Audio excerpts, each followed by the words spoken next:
So if you guys know me, or if you've been subscribed to me for a while, then you know that I made a countdown a while ago that started this channel around 6 years ago. Man, it's been 6 years since I started making countdowns, hasn't it? Where does the time go? It was my top 15 Platinum Games boss battles for those of you that forgot or are new to the channel. A countdown that, well, let's face it, has aged pretty badly all things considered. The video is overly long, has pacing issues up the wazoo, clearly shows I had no idea what the fuck I was doing back then, and why the fuck did I think that speaking like a dying emo zombie would have made for interesting commentary? Even though it doesn't quite measure up to the others, punch after punch, but her final attack is the worst of all, of a lame businessman and boring. Holy shit. Ugh, definitely not my best moment, but I still look towards this countdown pretty fondly because it's what started the channel in the first place, and my opinions in these videos still hold up surprisingly well, unlike a couple other videos I've done in the past. So in order to give thanks once again, and to celebrate the upcoming release of Bayonetta 3, hopefully, I can say that we talk about the things that Platinum Games did very, very badly.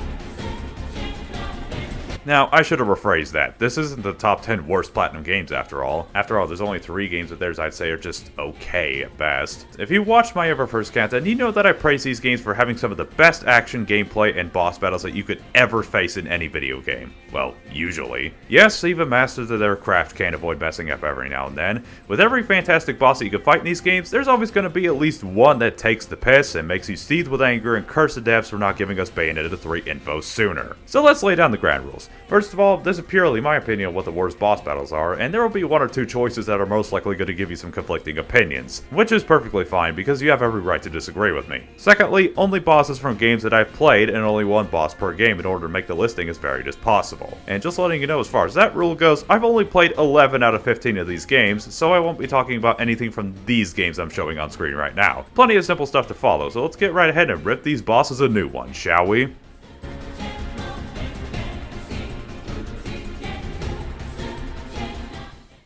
Ah yes, the wonderful 101. Back in the day, I originally claimed that this was the second best game Platinum Games has ever created up to that point, having some of the most colorful visuals, creative puzzles, and having one of the best rosters of bosses I've ever seen in a game. Granted, I can definitely tell you I was basing those opinions on my original playthrough back in 2013, and the quote-unquote remastered version has caused me to realize I was mainly in a honeymoon phase with this game back in the day because of the game's sick bosses, decent combat, and not much else. Of course, I still like the game quite a bit, despite the fact that the remaster is more of a glorified port than anything, with seemingly worse hitboxes. The gimmicky Wii U sections from before are even more gimmicky here, and what the hell did you guys do to Tables Turn? That was one of the best songs in the game! But thankfully, I still love this game's bosses, and I still believe that they stand amongst the best roster of boss fights in gaming history, IMHO. So picking one for the worst list was admittedly pretty difficult. If going by the remastered version, I would have picked Vorka's final fight because what the fuck barbecue are these garbage hitboxes? Have they always been this bad? Someone please answer for me. But there's one boss fight that was far less enjoyable than the rest, even in my initial playthrough, and that is the final boss of Mission 2, the Gargujin. Now this isn't the first time in the game you fought this particular robot. In Mission 001/2, you fought this guy while he was going on a genocidal rampage, and you repay him by blowing the fuck up out of his arm. But as they say, karma's a bitch, and he shows up again and somehow attaches a laser ship in replacement for his own arm. Well, at least it shows off how badass the gesture can be at least, but unfortunately, just like his old arm, this fight is a complete dud. You don't even start the mission fighting him proper, but instead it's against this really annoying parasite that loves to spam lasers and electrical fields. So yeah, good luck entering the actual fight with full health. Now I'll just go ahead and say that the fight itself isn't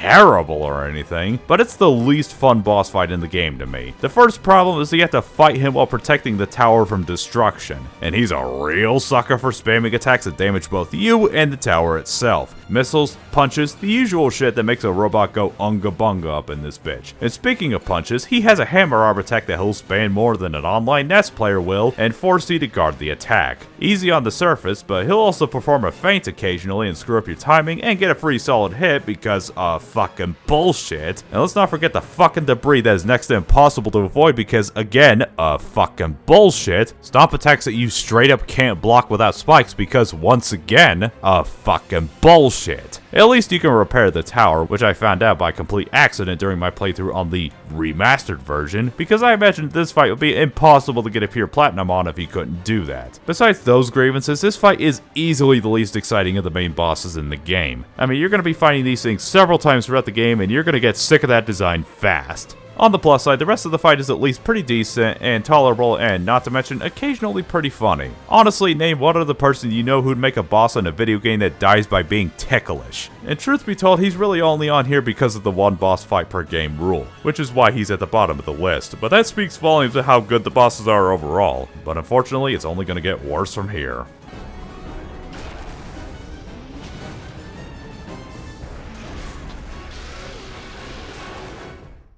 And now back to the insane world of, well, Mad World. Now for a first game after Clover Studios shut down, the bosses in this game are all solid, more than having mostly great bosses compared to the bad bosses. And I know a lot of people are either expecting the shamans or Rinrin to show up on here easily. Well, in my opinion, I never really had any trouble with the shamans or their level. I genuinely love the courtyard level for the aesthetic, and the fact that the zombies take more punishment than any enemy in the game, and it makes racking up points hella fun, barring the occasional one-hit kills from Deathblade. And I never had any problems with incorrect inputs or any weird hitbox issues like most people did. And Rinrin is pretty boring, but not the worst boss in the game in my opinion. Of course, if you played the game for yourself, then you already know who the last character is on here. It's the cast member from that weird as fuck Rob Zombie song, Martin.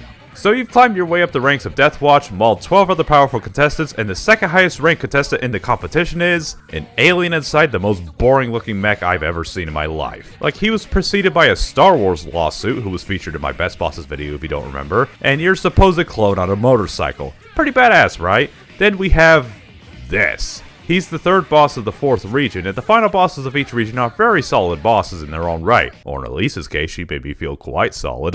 Damn. The main problem with this fight, besides the design being terrible, is the fact that most of the fight forces you to fight from a distance. I mean, you can go in chainsaws a-blazing if you want, but that's liable to get you more anally fisted than a hentai character. Or in simpler terms, more of a bad idea than referencing hentai on a counter that has nothing to do with hentai. Basically, the optimal strategy is jumping on the platform and firing missiles at him. With that sentence, I don't think I need to explain how fucking lame this boss fight is any more than I have to. Lame design, boring fight, terrible power struggle, but the most interesting thing about the 50-meter dash is that at low health, he rides the rocket and expresses how much he wants that booty of yours. Wow, how amazing. The best thing I can say about this fight in its favor is that it's both piss easy and mercifully short. Not that Mad World bosses usually last longer than 2 to 3 minutes, so at least he doesn't overstay his welcome unlike some other bosses, but when he does eventually die, this bullshit happens. I'm not gonna repeat myself. Okay, serious question. What the hell was that? Mad World is a game where you massacre your enemies in ridiculously crazy ways that will make even Ed Boon blink, and some of the stuff is fucking gruesome. But this is... I'm just at a loss of words. I have no idea what the hell happens here. Lol, looks like nobody's fucking in this UFO. Pretty niche joke, but someone out there will appreciate it.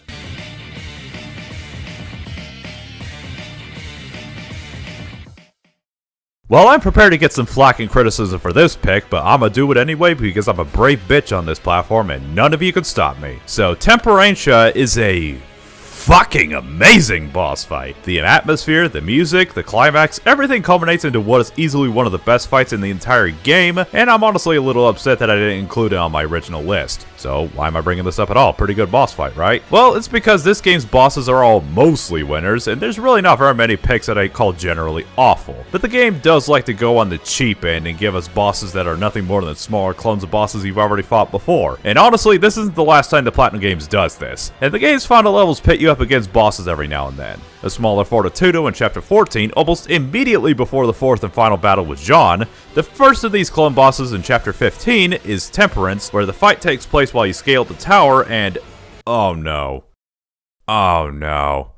Oh no. Now here's something you may not know about me, but I fucking hate turret sections in video games, no matter the game. They're slow, awkward to control, completely pointless for the most part, and a perfect way to get me to want to shove my controller up the nearest living being's asshole. If there was ever a game that made me hate turrets, well, then that would be Jak 3, but this is where the seed was planted. The final level is nothing more than a gauntlet that's meant to test your skill, but this boss fight is nothing more than an infuriating test of patience. All you have to do is sit comfortably on your sexy ass behind that turret and blast him in his finger missiles and nothing else. Owen avoid giant-ass laser blasts that are difficult to dodge, and jump to the other turret and rinse and repeat. And halfway through the fight, he blows up one of the turrets, forcing you to run away whenever he does his forehead laser that gives you very little to no time to avoid it. And speaking of avoiding stuff, yeah, good luck trying to survive this level, let alone this boss, at full health. I honestly don't see how getting a pure platinum to this chapter would be possible given the ridiculous amount of bullets he throws at you sporadically. This is one of the most long-winded and boring bosses I've ever faced in a video game. And if any of you guys are questioning whether or not I should be counting this boss fight, this game does count it as a boss fight in the gallery, and it's a unique encounter all on its own in this game. Now, while I still love this game, warts and all, it does have its fair share of wrinkles that prevent me from enjoying it 100%, and this piece of garbage fight is the number one thing that makes me dread ever doing another playthrough. Yes, even more than those dumb as hell quicktime events. And that's saying a lot.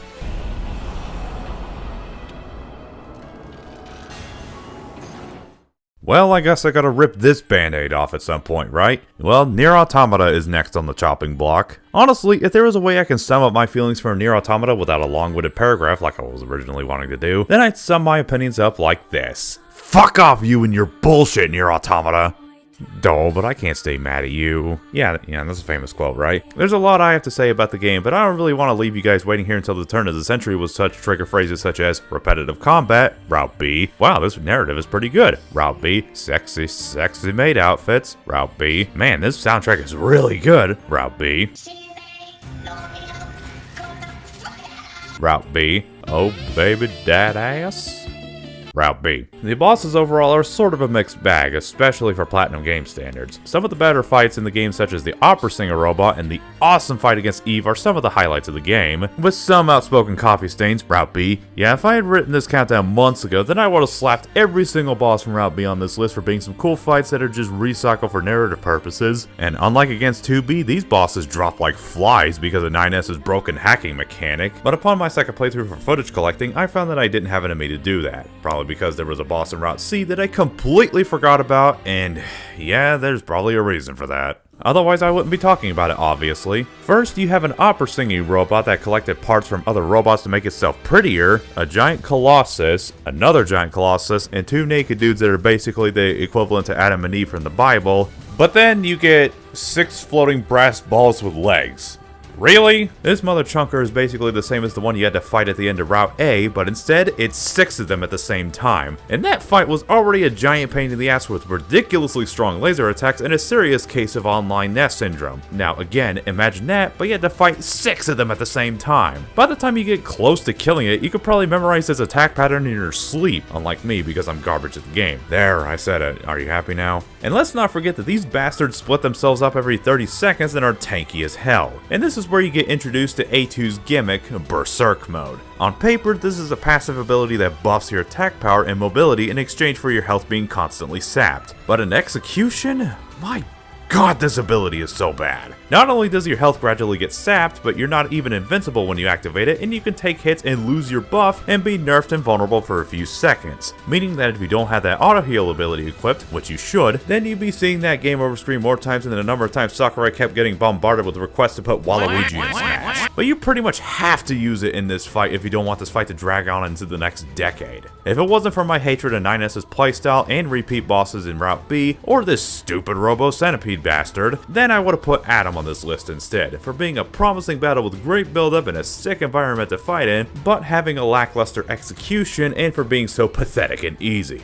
But pathetic and easy is always better than frustrating and tedious. It's even more insulting because you'll very likely forget about this boss immediately after, like me. The only reason I'm not putting him higher is because he can be as easy or as hard as you want depending on when you fight him. So stock up on those healing items, equip that auto potion chip for God's sake, and farm your XP if you want to get through this fight with all your blood vessels intact.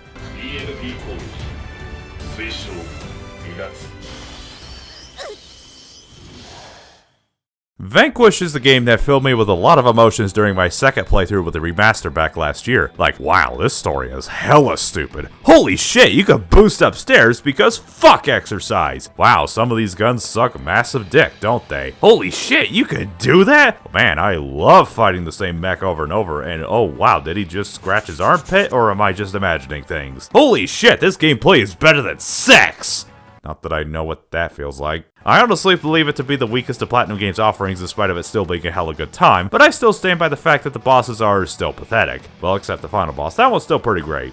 Too bad that you had to get through the worst fight in the game in order to get to him, though. So, as far as the story stuff is concerned, Colonel Burns is turning traitor because, wait, what was I talking about? Oh, right. As far as the story is concerned, I say fuck. It's more confusing than my love of Kingdom Hearts and Power Girl's ass. Imagine if you were fighting the shamans from Mad World, but instead of the leader occasionally fighting you in a hack and slash, the leader here barely fights you until the end and runs away like a fucking coward while letting his soldiers do the dirty work in an over-the-shoulder third-person shooter. So I guess they thought that that fight would have been better if they just recycled the same shitty boss fight, but made the enemies aggressive as fuck and deal more damage than any enemies in the game, seems like. Hey, are we possibly complete assholes for doing this? Nah, it's fine. Now on to Resident Evil 5 in its shitty AI. Enemy soldiers will spawn up your ass constantly throughout the fight, and they will mow you down like your front lawn and force you to slow down constantly. Hope you've got tons of grenades on you because you're gonna need a ton of them in order to get past these douchebags, while Colonel Burns is probably trying to run home AFAP and catch his marathon of Parks and Recreation.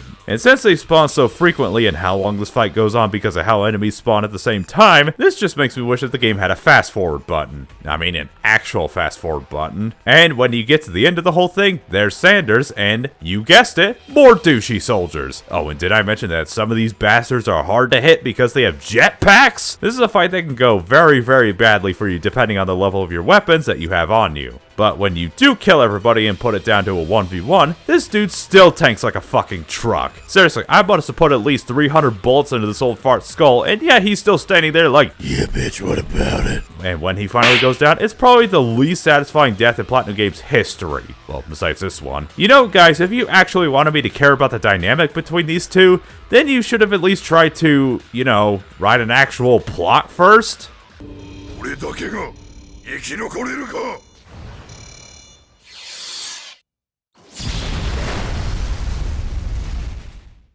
Speaking of that unsatisfying death, did you guys know that Platinum Games made a couple of licensed video games? No? Well, they did, and do you know how many of them are any good? Well, surprisingly, none of them are. I mean, when was the last time you heard of a good licensed game, am I right? Nah, but in all seriousness, their first licensed game was The Legend of Korra, and surprising to no one, it sucked dick flavored eggs for breakfast. Just like the main protagonist, ironically. But to get to the point, they made a couple of games based on cartoons, and from what I've heard, Transformers Devastation is the only good one, and it's okay, I guess? I only played through this game one time years ago, but I can barely remember a thing about my initial playthrough. But thank God I recorded my playthrough just for this video. 6 years later anyway. And I can at least remember a few key things. The first boss is pretty dope, the art style is pretty cool, and that final boss is arguably the worst thing on planet bullshit. Well, if it were the worst thing on planet bullshit, then I wouldn't be bringing this fight up right now. So the main thing wrong with a lot of fights in this game are 1. The camera can make fighting most of them harder than they should be because of how finicky it is, and 2. They're just so unmemorable that I had to rewatch this footage just to remember any of the characters' names. Megatron, on the other hand, doesn't have that luxury. The camera is barely an issue, and this is a really memorable fight, for the wrong reasons anyway. None of his attacks really pose much of a threat that they really force you to press the dodge button, and his Cybug buddies in the background are just there. Wow, the creative juices are certainly flowing today, aren't they, Master Wayne? So you really want to know my main reason for putting this fight on here? Well, here's the entire fight in fast forward, and I'm pretty sure you can guess the problem right now.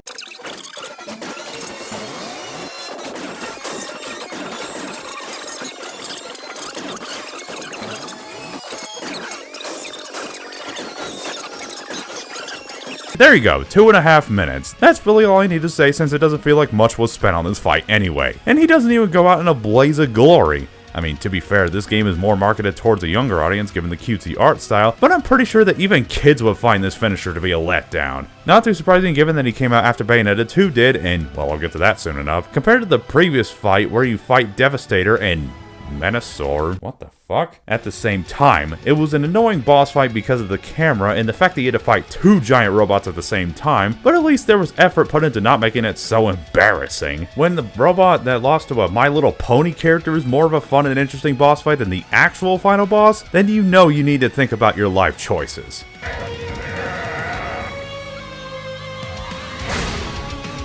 It's over, Megatron! And now we have Metal Gear Rising Revengeance once again. Honestly, when it comes to bosses, there's definitely way more good than bad, and the worst bosses in the game are either just fine, or slightly annoying at worst. And if I could piss some people off real quick again, I admit that I didn't really find the fight against Monsoon to be nearly as bad as what the fanbase would claim, even on my first playthrough. Sure, he wasn't amazing, but at least he gave me a fun enough time with that sick soundtrack, great atmosphere, and just take a look at this guy's design and tell me that it isn't awesome. Personally, I dislike the fight against Sundowner more because of that dumbass first phase with the exploding shields and that pathetic excuse of a second phase. So again, not terrible, but at least worthy of this list compared to the rest of them. Then I played the Jetstream Sam DLC and realized that maybe I shouldn't have really bothered with this for the sake of my sanity. The bosses here in the DLC were a copy-pasted afterthought at best. Yep, literally every boss in this campaign is a watered-down clone of a boss you fought in the base game, and lo and behold, the final boss of this DLC is our favorite fictional senator, Stephen Armstrong. And, holy shit. What the hell happened here? Well, this is a bit of deja vu right here now, isn't it? If you recall back at my top 15 best Platinum Games bosses, then you remember that Armstrong was my second best boss in Platinum Games history. And honestly, my opinion on that still stands. It's a long and simple but effective tough as nails boss fight that culminated the amazing finale of Metal Gear Rising surprisingly well, even if the demand is a tad high in the earlier stages. So, what's the deal with slapping him here in the worst bosses list, I hear you ask? Well, honestly, not a lot, but the things that are wrong with this fight are too big and unbelievably stupid for me to completely ignore. First of all, this is just the final boss of the game all over again with very few differences, which is enough to at least put him as an honorable mention, but there's more than enough that easily qualifies him for this list. This time around, his attacks feel like they have way less cooldown, and remember those shockwave attacks? Well, he really seems to love spamming that shit this time around, and his college ball move that he had before? Yeah, he loves to spam that shit as well, but maybe I'm just impatient and not reading things fast enough, but you could just jump over it in the last fight, so I'm pretty sure you could just do it. Okay, whoa, what the fuck? Did he just teleport in midair and grab me? I mean, he had that exact same command grab in the final battle that was easy enough to dodge, but he couldn't warp time and space just to teleport and grab you. Is there a way to dodge this move? Am I doing something wrong here, or am I just dumb? Is this DLC broken? I don't know! Where was this science bullshit in the actual final boss, Armstrong? Did you lose it after you got your arm sliced off? Or did some disgruntled worker just decide to add a teleportation move in the DLC out of spite? This makes what was already a pretty difficult but admittedly fun fight that was enjoyable to learn into a repetitive and frustrating slog that not only went on forever, but it feels like it takes forever. Just to let you know, this fight only took me about 10 minutes to kill him, but fuck me if it didn't feel like 30 minutes. And I'm not gonna mince words, I hate the way Sam controls in this mode. Sam's controls make this fight harder for no good reason because his movement just feels really stiff, and I don't know if I'm just screwing this up, but it feels like his parry frames stay up for way less and he has a stricter timing. Also, his sword, which was strong enough to tear through his sexy nanomachine packs like they were nothing, does like a quarter of a percentile of his total health, and at least before there were quick time events that sped up the process. But here, you're going in with your silly ass butter knife and there's no way to speed things up. So yeah, good luck with that. It's almost like trying to kill Yorm the Giant in Dark Souls 3 with the absolute worst weapon and without using the Storm Ruler. And this is a two-phase boss fight to boot. That's just fucking glorious! And I know they're capable of making good bosses in their DLC. They actually did that with the Blade Wolf DLC, and that final boss would have been a shoo-in for my best bosses list. I'm dead serious. The only thing keeping this boss out of the #1 spot is the fact that they give you tons of nano pace throughout the campaign, so that way you don't die as fast, and you can potentially find every health upgrade before tackling them in order to make things slightly easier. But that's only assuming you know where to find them. But if there was ever to be a sequel to Metal Gear Rising, then they probably would have fucked up and made a boss fight worse than this. And with that thought in mind, and the fact that the Metal Gear Solid is a dead series, that might just be a blessing in disguise.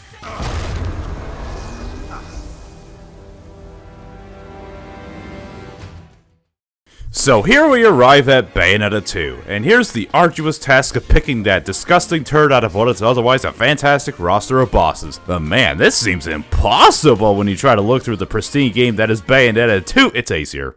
I don't know why I'm trying to sarcastically build this up. It's just ace here. Let's get this over with. Yeah, I'm sure that this right here is the least surprising pick of the century, but I can't just lie and pull a random pick out of my ass in order to not pick the obvious boss when the obvious pick is obvious for a reason. Try saying that 3 times fast. So, why ace here? Well, I'll just say that mechanically, this fight is fine. There's nothing frustrating or broken like a couple of the previous fights, but the reason he's on here is because, well, to explain why, this is a boss that requires us to start from the beginning. So Bayonetta is known for, well, besides that booty with cheeks that deserve clapping, is its ridiculous and over-the-top action in those fantastic boss battles. And in Bayonetta 2, the developers' thoughts were, we want to deliver a game that makes you feel like you're fighting the final boss throughout the entire game. So did they deliver? Well, I think you already know the answer, but the prologue is you fighting centaurs on blue fighter jets, ending with the first boss, which is literally a giant-ass dragon on a skyscraper. Okay, pretty good start. Followed by sky serpents that can warp the earth, I guess, ending with a confrontation with 3 of them at the gates of heaven, the best damn boss of video game history, a warrior angel that can slice water in 2 somehow, a giant manta ray that's basically a flying circle of hell, your rival again, a ruler of Inferno, your rival yet again, all the bosses you already fought from the first game, and the reincarnation of the creator of the universe as we know it as a small child. Well, I say yes, but only 95% of the game gave me that feeling. Not enough? Well, the first game's finale was against Jubileus, which was fuck, holy shit, what the fuck is going on? And eat your heart out, Captain Falcon. Here it's just a naked blue dude who conjures blue fists. In the first game, you drove a motorcycle up a rocket in space, then it was a non-stop fast-paced fight against a giant colossus that was the reincarnation of God. Here, the level is you riding a jet fighter slicing up angels and demons alike, which is still pretty sick to be honest. Then, naked blue dude. Hell, the boss fight preceding this one is the same character, but it recreated the prologue of the first game, and you summoned a demon to headbutt a freaking meteor. So, little kid is more epic than naked blue dude. Are you getting sick of these comparisons like I am? Because I could probably spend all day thinking up more. To be fair, this fight is decently challenging, but it's not flashy, it's not fun, nor is it even exciting in the slightest. The most exciting thing is that he throws a fucking building at you, and then you throw it back at him, which on paper, but in execution, he's almost a quarter of the way there. Like, how do you mess up something as exciting as throwing a building? Yeah, not only was this the most disappointing finale I've experienced in a Platinum Games title up to that point, but one of the most disappointing final bosses I have ever faced in a video game. Given the immense build-up for the confrontation with Aesir and the promise of making the player feel like they're fighting the final boss of a game throughout the entire game from the developers, but this is nothing more than an ironic slap to the face since for a final boss of Bayonetta 2, it's somehow the least exciting final boss you could face off against from any game. And the only question I have for the developers is why? Did you guys run out of time? Money? Because I failed to see how any excuse you could come up with could have fucked this finale up any worse. Oh wait, how about the way he dies then? That's gotta be epic, right? Oh my god, are you fucking kidding me? You guys just recreated the final blow against Jubileus, but made it even worse. I swear to god, someone out there at Nintendo was trying to piss me off. Wouldn't be the last time. The reason he isn't number 1 like I was originally thinking he would be, is because at least he doesn't have any broken shit, nor is he really cheap like any of the previous fights. But you guys have better deliver hard when Bayonetta 3 finally comes out to make up for this garbage, or else you guys have fucked up beyond belief.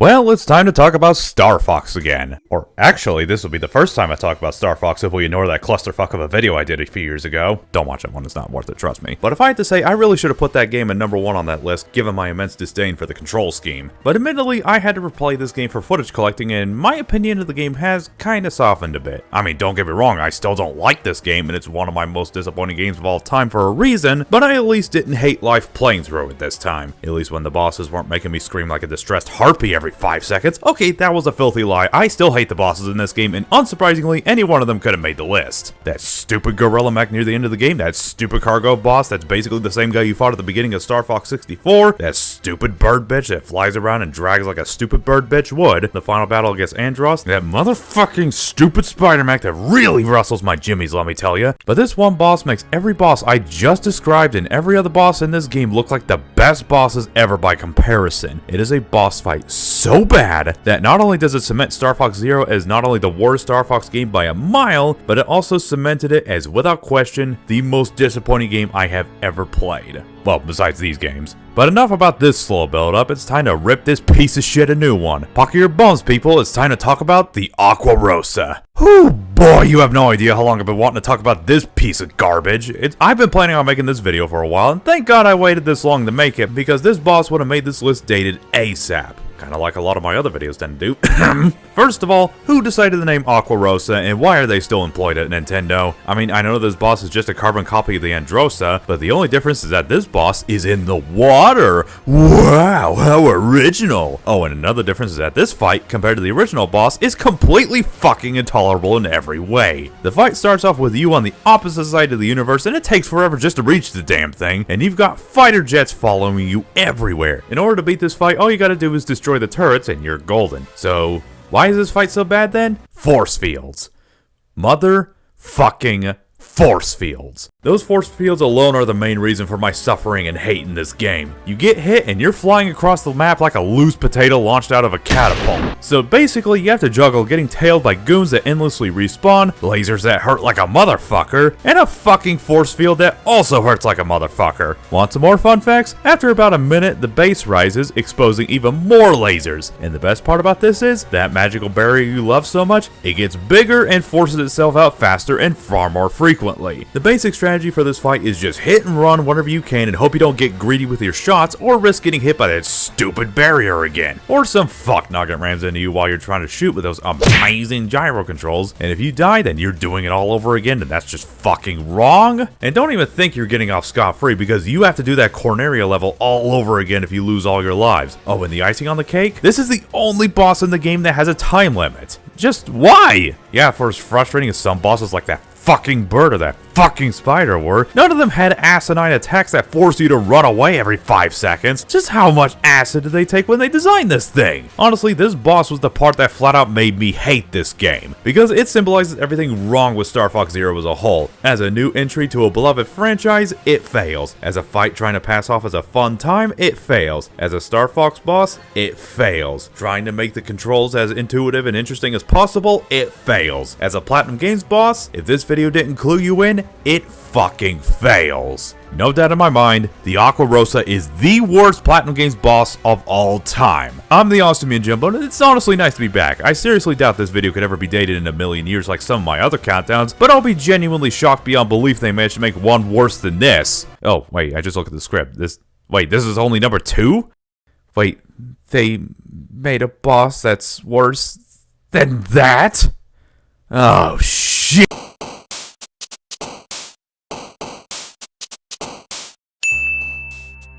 What was originally one of the most badass bosses in the original game returns, and not only is it a bland rehash, but also the most boring boss in the entire chapter. But at least this is only the second worst boss this game has to offer, which speaks volumes about how good Bayonetta 2 as a whole. Cool comeback, but this fight is just so long and boring. Just like the game itself. What a way to finish off this dumpster fire of a game, honestly. Pretty much the same problems as the Aqua Rosa, but at least it doesn't have that fucking barrier to deal with. But still, fuck the Landmaster. This is the thing that makes the fight even worse. Now, if I was forced to pick a boss from NieR besides the dumpster rehashes in Route B, then this fight would have made the list without question. A boss with such an awesome arena and decent build-up should not have been this piss easy and pathetically boring. Oh, speaking of Route B... Yep, I know this is a personal thing, but I hate this shit, and it's the one thing that drags this game down for masterpiece territory for me. Okay, fine, it's still a shitty boss fight. At least that finisher's pretty dope.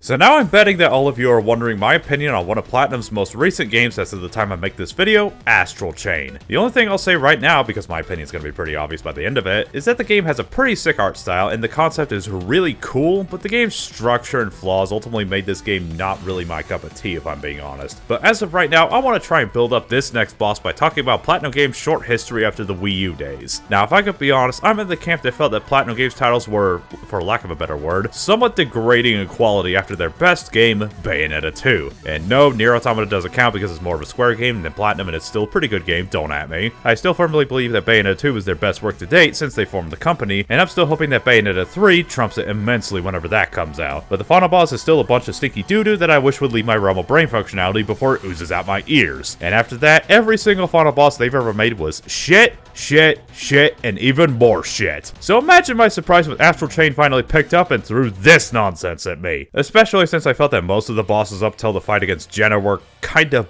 boring. The director for the company you worked for was developing a super weapon that could save humanity from the monsters that have been plaguing this post-apocalyptic steampunk city. He fuses with it, and oh yeah! Now this is how you do it, Astral Chain. The presentation for this is what made it worth going through this game at first. The first phase is nothing more than a short platforming segment that honestly isn't much home to write home about. Looks pretty cool, but the second phase is the core, which holy shit, those visuals! Mind passing some of that stuff that you're smoking over? This is a much better boss fight, especially because you attack the damn thing this time, minus the random instant death lasers that I forgot how to deal with. But then, even after destroying the core, after a while, his final form shows up as Noah Prime. Hell yeah, I'm known to be a fan of Prime stuff, if you know what I'm saying. Wow, this is great! Finally! An awesome final boss after so many years of nothing but shitty final bosses. This is gonna be great. But wait, yo Jimbo, did you forget what video this is? This is the worst Platinum Games bosses. What's wrong with this one? Boy, wouldn't you like to know.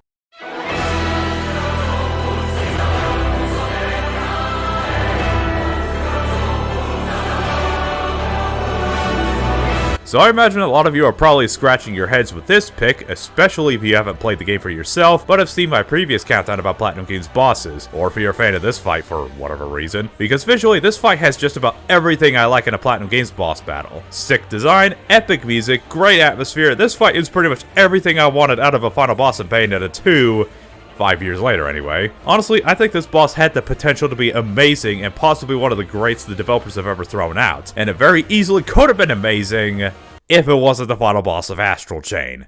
Many, and I have to emphasize many, of the problems with this fight come from the way this game controls and its mechanics. Reason 1, of course you fought fast enemies throughout the game and they were kind of annoying at best, but Noah Prime is hands down the fastest enemy in the game and he can combo you very easily if your dodges aren't on point. So much so that he feels like he came from a completely different game. Again, if this was a boss in Bayonetta 2 instead with that game's mechanics, this would be far less of an issue. But Astral Chain's movements and dodges are far slower and more stiff and can easily get you comboed to death if you mess up. Plus, if you're attacking, then you're committed until either the animation finishes or you get hit. Now before you can type in the comments, just get good, scrub. Reason 2, the hitboxes. Now I'm already getting hit several times because your controls are more stiff than a one-wheel lawnmower, but I can't emphasize how many times I got clipped by attacks that shouldn't have hit me because the hitboxes on some of his attacks are way more disjointed than they should be. Fuck off, game. Are you fucking serious? This is a Brawl Snake for crying out loud. Reason 3, the camera. I don't know what else to tell you. This game's camera just sucks dick-flavored eggs. Reason 4, spam. Hope you enjoy fighting obnoxious villagers on Smash Online because this motherfucker spams projectiles like they're going out of business. Also like to point out, this fight drags on because of that. Good luck ever trying to get an opening to attack him. You'll just have to accept the spam as your new lord and savior. Reason 5, and the main reason he's number 1, I just have to ask you guys, why the fuck does this game have random status ailments? These fucking things alone make this fight a major pain in the ass. Fire then immobilizes you and drains your health. Ice that freezes you for cheap hits. And let's also not forget a status ailment that stuns you for a couple seconds at complete random after you get hit. Fucking why? Normally if you get stunned, then you'll get hit by one strong move or just be immobilized while waiting for it to wear off. But Noah Prime has combos with several hits with a chance of stunning you at pure random with an individual attack. I hope the guy that thought adding stun status ailments to an action game never finds a good chance to reproduce. Of course, he was already too fast for this game, but as the fight goes on, he shrinks the arena down bit by bit, and in the last portion of the fight, he gets even faster. And as a result, one combo from him at full health is more than likely to put you close to death. He was already fast enough before, but here, look at this nonsense. He is too fast. And if you just so happen to get stunned in the middle of a combo, then that's pretty much a guaranteed game over. Yay, I love getting stun locked and dying to random nonsense for no fair reason other than because fuck me, right? For the love of God, if you want to finish this game, get the Axe Legion that barrier ability or you're gonna be eating shit for breakfast. Now, Ace Tier was a disappointing fight because the game had me on such an emotional high throughout an amazing game, only for the devs to get cold feet at the last second and whip out with such a lame final boss. But this final boss gave me the opposite feeling by being an awesome fight, on paper anyway, but the rest of the game was kind of slow until near the end, and I was pleasantly surprised by what I was witnessing. But unlike Ace here, this fight fails right from the get-go because the game's controls and the bullshit status ailments that can kill you at random, and I was left feeling bitter and betrayed by the end of it. I still loved Bayonetta 2 in spite of the shitty final boss, but this was the one boss fight that made me straight up hate Astral Chain and never made me want to touch it again. I don't care what people have to say, and I'm not trolling when I say this, but Noah Prime is my pick for the worst Platinum Games boss of all time. And my greatest wish right now is that Bayonetta 3 doesn't prove me wrong by introducing something even worse. Man, that was really rough. I need to take a break and do something fun. Now, what should I talk about next? He has a hammer arm attack that he'll span more than an online NES player will, a serious case of online NES syndrome, but Waluigi in Smash. Eat your heart out, Captain Falcon, dying to random nonsense for no fair reason other than because fuck. I'll think of something eventually.